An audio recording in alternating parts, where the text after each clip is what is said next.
Hello, MGTOW. Hello, men. This is Howard Dare. Thanks for stopping by. So, I want to talk about feminism and the end of man. But first, I want to say thank you to everybody who's been stopping by, liking, sharing, commenting, subscribing, even donating. I really appreciate it. Now, what do I mean when I say feminism and the end of man? Because I've made a lot of videos on feminists, on gynocentric nature of our civilization, Western civilization. And a lot of questions come up from a lot of different angles. Are feminists evil? Is it female nature? How culpable are men in this dynamic for going along and agreeing with women? Many questions.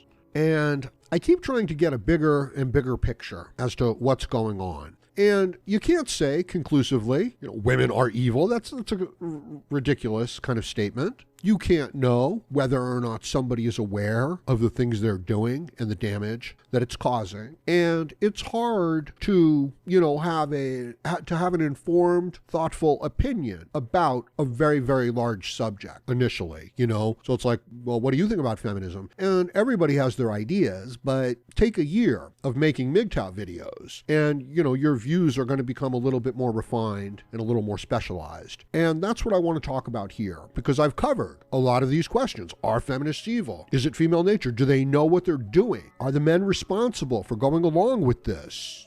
My last video was essentially about that very subject. Nice guys and stupid women in the end of the world. The blue pill simp goes along with, the lower and lower quality woman and just agrees with more and more of her insanity, and the civilization and everything in it gets turned to serving the needs of the least worthy members of the civilization.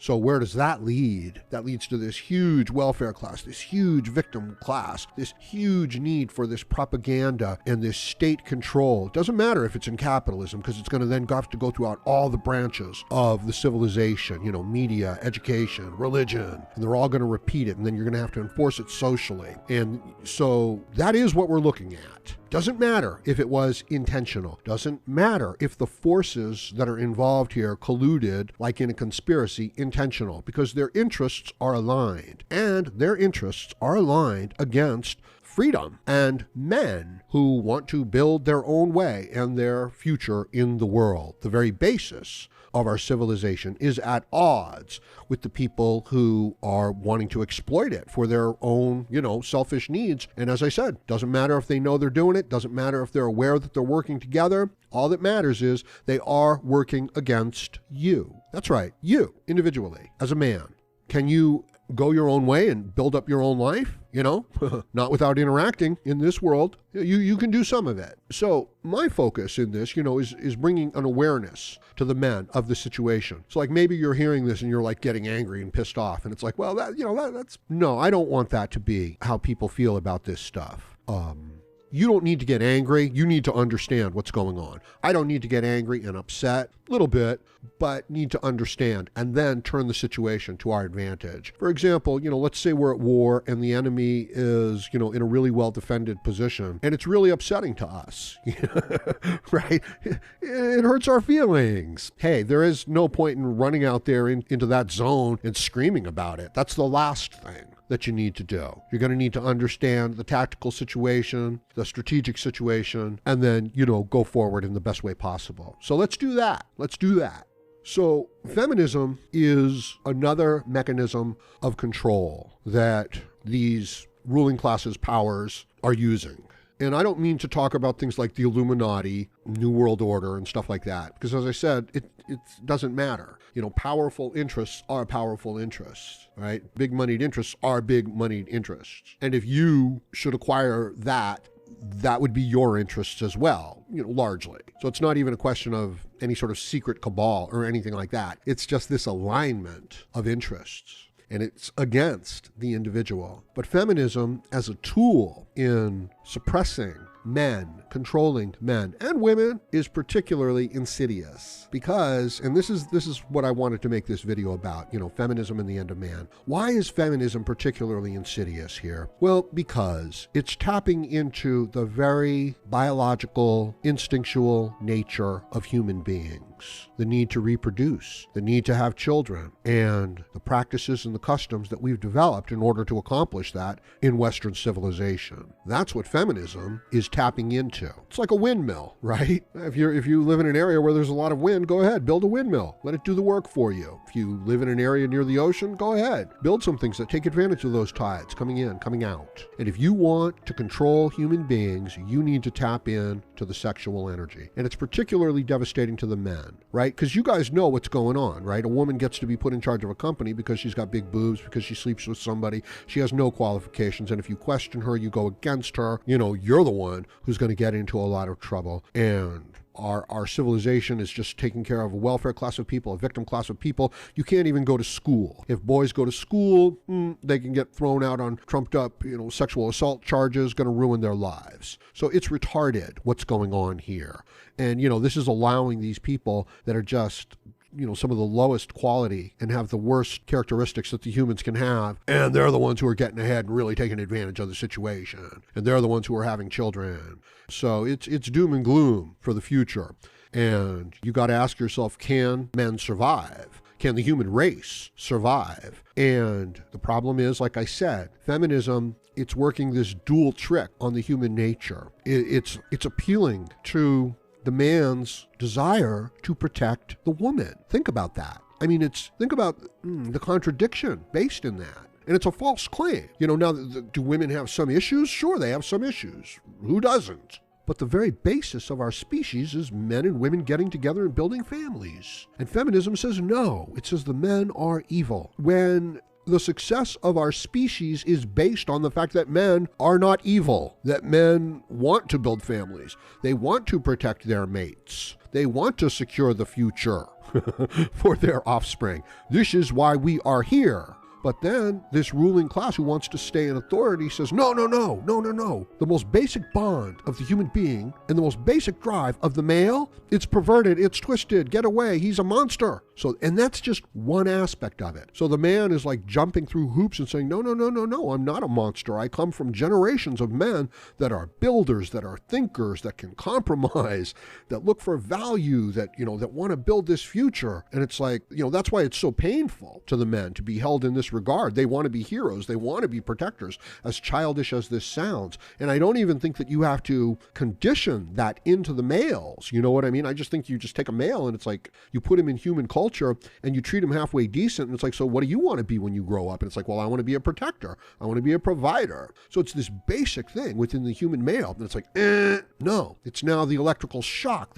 It's the tool that we're going to use to enslave you. Okay. And this is just the one aspect of it. Now we go to the female aspect of feminism. The female needs the protection of the male. She wants to feel safe and secure from with the male. Otherwise, how is she going to be able to have children and feel halfway decent about it and nurse them, right? This is what she's built for. This is what all of her hormones are built for. But of course, and also she wants to secure resources and get ahead and secure her future, just like any living creature, So don't be hating on just the female nature. So that's what she wants to do. And then someone steps up and says, hey, the reason why you're hungry is because those men stole your food. The reason why you're a little nervous, it's not because you're ill prepared for, the requirements of reality and the situation that you're facing. It's because the men are evil and they're exploiting and cheating you. But guess what, sweetheart? If you want to get ahead, just say that he looked at you funny. Just say that you don't feel comfortable with a man. When biologically, okay, we all know that of course that's where she's the most comfortable. And if she doesn't actually get into that area with a man, and her hormones go completely out of whack. Take a look at a collection of hens. They start to kill each other. They really do. It's true. You can see all this behavior, mirrored in the animal kingdom. Yeah, the hens will pick each other to death. They'll kill each other. But you send a strong rooster in there? Hell no, man. They'll shut up. They'll start sitting on their eggs again. So it's this manipulation of these basic instincts of the human, right? This is why the men are stuck in this horrible paradox, because it's like, men are pretty smart, they're pretty capable, right? We sure are. So why can't we just look at this, say, feminism stuff and this victim class and this welfare class and say, this is a bunch of bullshit. I'm sorry, but you people are just gonna have to shut up. We're just gonna fucking ignore you. And if you wanna go off into a corner and just cry yourself to death or hold your breath until you expire, go right ahead. And if you don't want to work for yourself and take care of yourself, we're going to have to isolate you from normal, healthy people, and then you can just lay off in some corner until you're done. Exactly. Like if you were in a group of men and one of your men was acting like a feminist and needed to be taken care of and all offended and shit like that, you'd abandon him. That's all. You'd abandon him to his own means and methods. And if he didn't make it, whatever. So why can't we do that as a huge society? But we can't, because it is in the male nature to believe, oh, there's a problem here. I want to fix it. I want to take care of the situation. I'm not a bad man. So this accusation that, oh, you're a bad man, it's like the worst thing that you could do to a good man. And he'll jump through hoops to get out of that. I just watched a John the Other video. Great stuff. He talks about this subject because men hold this so dear. They don't want to be considered to be the evil, rotten man. So they will jump through hoops. So in a modern society, when you fling that accusation at the man, the first thing he does is say, no, this is not true, and steps forward. But it was never a legitimate accusation. It was an accusation meant to shame him and to control him and to manipulate him. And it was done out of spite and hatred, not out of any sort of assessment of the situation. And, the danger therein is that, are there real instances where, women and people might have legitimate complaints? Yeah, there are. So how do we distinguish between the two? So I suggest you guys watch that John the Other video, because it goes into some of that. But this is the focus point of feminism. And this is the manipulation being done on both men and women. And this is why it appeals to the men, and why, it's like a Chinese finger trap. The more they pull to get out of the trap, the more they get stuck in the trap.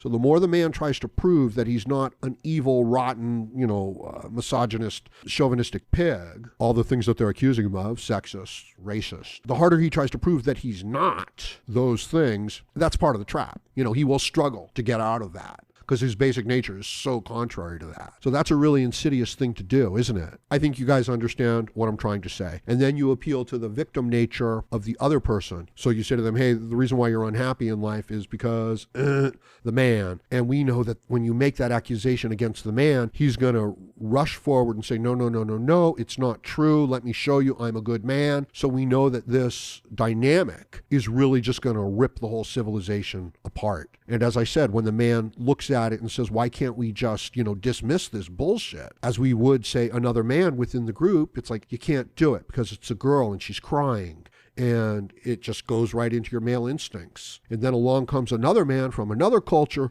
who those instincts have been bred right out of him.